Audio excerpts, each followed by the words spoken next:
favor.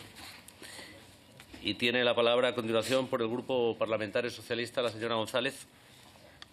Bueno, buenos días. Muchas gracias, señora Chicano, por su comparecencia en esta comisión. Y la verdad es que, en primer lugar, me gustaría detenerme unos minutos para alertar sobre varias afirmaciones muy graves que se han vertido por el portavoz del Partido Popular en un ejercicio obsesivo-compulsivo que realiza siempre el Partido Popular, que es tratar de desprestigiar las instituciones del Estado. Aquí se han dicho dos cosas muy graves. Una, que se ha blanqueado las conductas irregulares. Y dos, ¿para qué sirve el Tribunal de Cuentas? Esto es un ejercicio absolutamente perverso, porque lo que está generando es un deterioro y un desprestigio de las instituciones del Estado. Pretenden ustedes contaminarlas así, casualmente, cuando no gobiernan.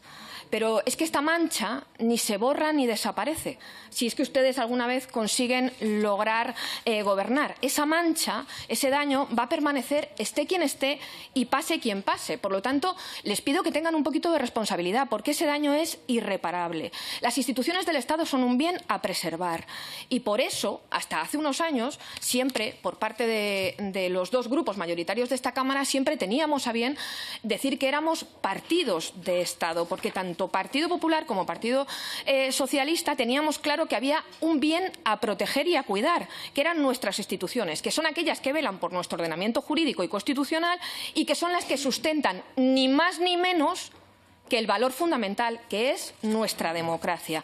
Pero ustedes, desde que perdieron el poder en una moción de censura, se echaron al monte y empezaron a deslegitimar al presidente del Gobierno, en primer lugar, llamándole presidente ocupa, siguieron secuestrando el Consejo General del Poder Judicial, continúan en esta legislatura poniendo en cuestión y llamando ilegítimo a este Gobierno porque no es fruto de la mayoría parlamentaria que a ustedes les gusta, lo hacen en este mismo Congreso deslegitimando a la presidenta del Congreso, diciendo que solo sirve el Senado como Cámara y ahora le toca, resulta, al Tribunal de Cuentas. Señor presidente, una cuestión de orden, cuando sea tan amable. Estoy interviniendo. Un momento, y ahora le toca... Señora González. Sí. No tienen la palabra y entiendo que la señora González sabe que en la medida en que va consumiendo el tiempo... Pero me lo va a parar ahora sí, por la cuestión de orden. Déjame acabar. No tendrá más tiempo para que le pueda responder la compareciente. ¿Vale? Gracias, continúe. Por lo tanto, el Tribunal de Cuentas es un órgano de control externo e independiente, como bien ha dicho la presidenta, reconocido en la Constitución española, por lo tanto es un órgano constitucional, como todas las instituciones que acabo de mencionar anteriormente. Es el órgano supremo fiscalizador de las cuentas y de la gestión económica del sector público, el que controla la contabilidad y la actividad económica financiera de los partidos políticos. Por cierto, las aportaciones que reciben fundaciones y asociaciones también vinculadas a partidos políticos con representación parlamentaria. Depende directamente de las Cortes Generales.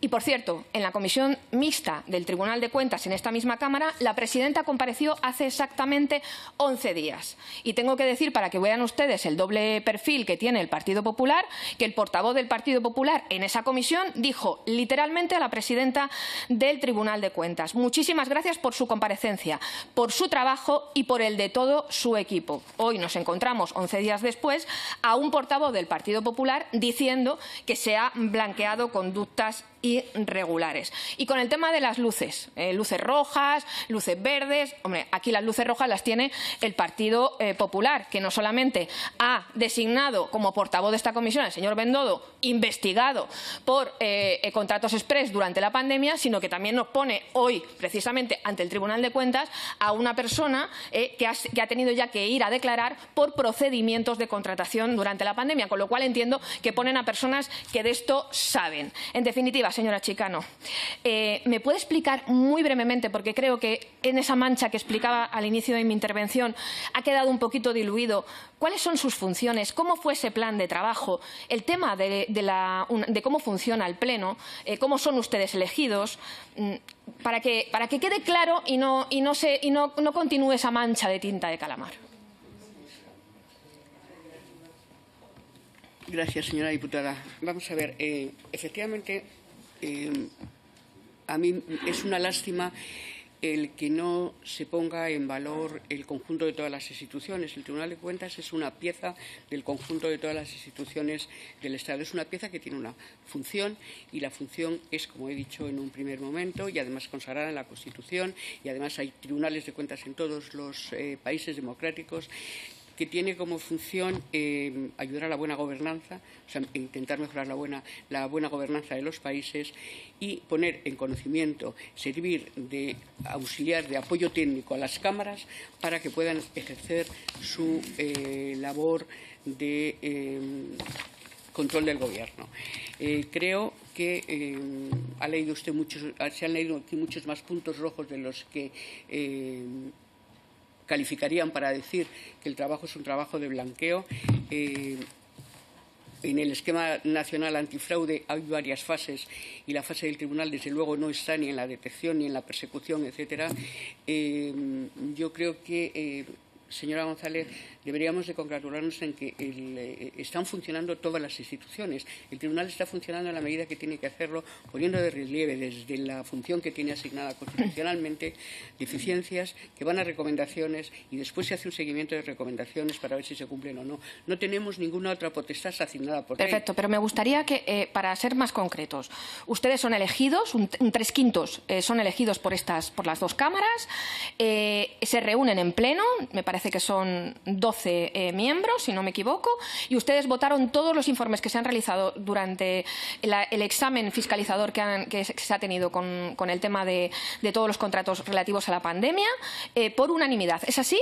Es así. ¿Se emitió algún voto particular en algún momento, incluido el caso que ha mencionado sobre los contratos del Ministerio de Sanidad? No, ningún voto particular. ¿Se ha derivado alguna responsabilidad contable del contrato del Ministerio de Sanidad al que ha aludido el Partido Popular? No.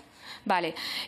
¿Blanquearon ustedes algunas situaciones irregulares, como se ha dicho aquí con absoluto desparpajo? Decir eso es poner en cuestión el trabajo de cerca de 1.000 funcionarios. Perfecto.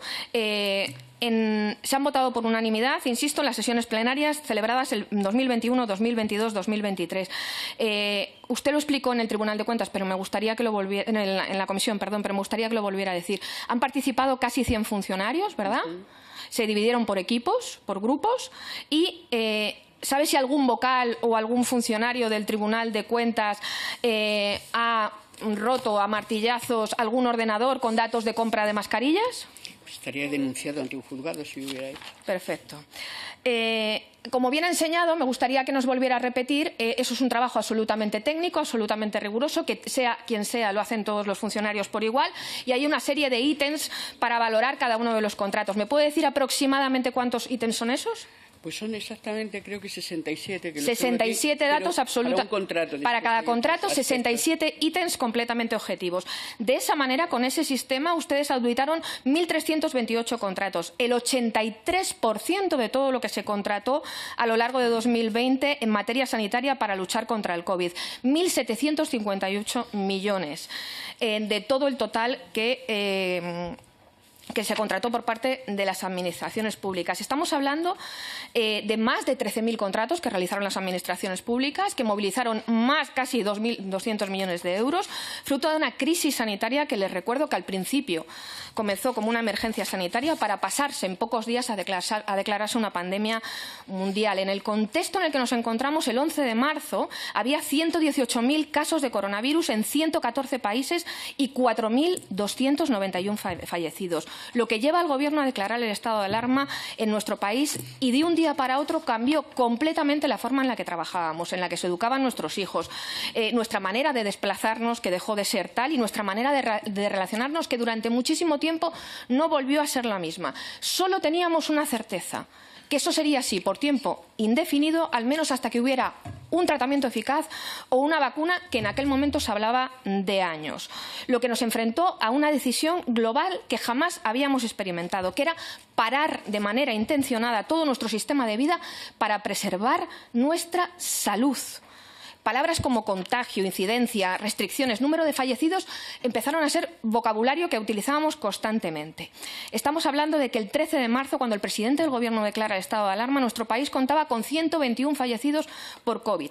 11 días después había 40.000 personas contagiadas y casi 2.700 fallecidos. En ese contexto solo había un objetivo por parte de todos, que era salvar vidas. Y para eso necesitábamos mascarillas, guantes, gel hidroalcohólico, gafas protectoras, monos. Era nuestra única armadura, porque les recuerdo que no teníamos armas, solo podíamos protegernos. ¿Se acuerdan ustedes de la gente en sus casas cosiendo mascarillas con sus propias manos? Y de ahí es de donde vienen esos 13.000 contratos y esa contratación que se produjo de casi 2.200 millones. Como bien ha dicho la presidenta, había dos normas. La Ley de Contratos del Sector Público, que en su artículo 120 da cobertura legal para contratar de manera inmediata por causa de acontecimientos catastróficos, y el artículo 16 del Real Decreto de la tramitación de emergencia. ¿Usted cree que las instituciones, en esa situación tan extrema que acabo de relatar, respondieron y funcionaron? ¿Sí o no? Sí, respondieron y funcionaron, y la prueba es que en ese momento en el que el mercado estaba muy tensionado, como se reconoce en los informes que han leído ustedes, y que entraron efectivamente numerosos agentes oportunistas para los que no se les exigía, porque en aquel momento no exigíamos, no sé si la legislación no exigía una dedicación, lo cierto es que se dio cobertura, y es más, hay un dato que lo avala, y es hacer un seguimiento, por ejemplo, de los precios, de la contratación, de los precios, de cómo se contrataron y qué precios se fueron adquiriendo, porque a qué precios se fueron comprando.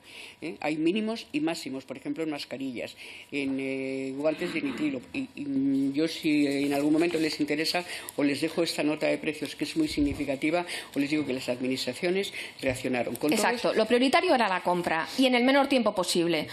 ¿Esta se hizo de la mano de la ley? Esta se hizo de la mano de la ley. Esta se hizo de la mano de la ley, con las deficiencias señaladas, pero de la mano de la ley siempre. Y la falta de oferta que lo estaba usted comentando, en pleno desabastecimiento, acuérdense, ¿cree que se eligió el mejor en términos de calidad-precio a la hora de contratar? Yo eso no se lo puedo decir, si se eligió el mejor calidad-precio a la hora de contratar, porque es un dato que nosotros no tenemos. Lo que sí que es cierto es que en algunos organismos, por ejemplo, a lo que ha citado el señor diputado del Partido Popular, Ingesa, se pidieron hasta 5 informes a diferentes órganos del propio Ministerio, que también constan en el informe, los 5 departamentos a los que se pidió informe para intentar tener la adjudicación más favorable. Perfecto. Aquellas administraciones, como por ejemplo puede ser el caso de Ingesa, que recurrieron a la centralización para la compra, ¿permitió conseguir precios más reducidos? Pues según pone en el informe de Renfe y en el informe de Ingesa, exactamente eso es lo que sucedió. Vale, y para que no quede la mancha, me gustaría que constara que la causa que propició el grupo parlamentario Vox o el partido Vox fue desestimada y archivada por los tribunales. Otra cuestión que se ha dicho aquí, para intentar manchar, es que, como usted sabe, tanto el Real Decreto que he mencionado como la Ley de Contratos tenían como amparo legal no cumplir muchísimos requisitos de la contratación habitual. Sin embargo, ustedes destacan como buenas prácticas que en la mayor parte de ellos se formalizó el contrato, que se solicitaron ofertas a varias empresas a pesar de la situación en la que nos encontrábamos, que se comprobó en muchas ocasiones la solvencia técnica de los contratistas, que se establecieron causas por penalidades e incumplimientos y que se realizaron los controles de calidad del material adquirido. ¿Tiene datos globales de cómo, a pesar de la situación en la que nos encontrábamos y del marco legal que le amparaba a las administraciones públicas para no operar así, estas operaron con garantía a la hora de contratar? Los datos globales son los que constan en los informes que, como ustedes ven, han permitido una contratación con todos los efectos que se han señalado, porque vuelvo a repetir, y me parece que esto es lo más es lo más importante que puedo decir aquí, y es que de estos trabajos nuestros que se ponen en su conocimiento es justo para que ustedes los utilicen para la labor el Ejecutivo no es el Tribunal de Cuentas. El Tribunal de Cuentas está aquí en una actuación de colaboración con las cámaras, que es su función. Y con los datos que ustedes leen, que todos los sacan de los informes, quiero decir que ustedes no han hecho la comprobación de los contratos que hemos hecho nosotros, la hemos hecho nosotros. Con eso pueden ustedes hacer su control al Gobierno. Me gustaría que en el último minuto que nos queda, señora presidenta, vayamos a algo que entiendo que al Partido Popular no le interesa en absoluto, veremos al resto de grupos parlamentarios, pero que es una parte fundamental de esta comisión, que son las enseñanzas, ¿vale? Usted, en la propia comisión mixta del Tribunal de Cuentas, nos avanzó que hay de estos 7 informes, que significan un fotograma concreto de un momento determinado de la crisis sanitaria, sin parangón en nuestra historia reciente, pero era la contratación, una foto fija, ustedes están elaborando un informe global con un compendio de hallazgos y de los trabajos que va a ver la luz este mismo año. ¿Nos puede adelantar un poco cómo va a ser eso y, después de todo el trabajo, de todo el esfuerzo que han realizado, cuál cree que es la enseñanza fundamental? ¿El Estado, en esa situación tan crítica, las administraciones públicas en nuestro conjunto funcionaron? Pues la conclusión final y la prueba es esta, es que funcionaron y funcionaron todas las administraciones públicas, con mayores o menores deficiencias. La crisis se abordó, el material se obtuvo, las deficiencias están señaladas para intentar solventarlas en sucesivas ocasiones, si hubiera el caso. Se ha recomendado que determinados aspectos que están excluidos de la legislación de emergencia procuren incorporarse en la propia legislación de emergencia porque ofrecerían más garantías, pero lo que puedo decir es que tanto esta comisión como la comisión mixta a la que yo asisto, como los temas que están en los juzgados penales, como los expedientes administrativos que hay en otras administraciones públicas, como la actuación de la Fiscalía Anticorrupción, supone que el entramado institucional funciona. Que hay casos que están en procedimientos penales y la prueba que funciona es que están en procedimientos penales. Muchas gracias. Gracias, señora Chicano. Gracias, señora González. Tiene a continuación la palabra por el Grupo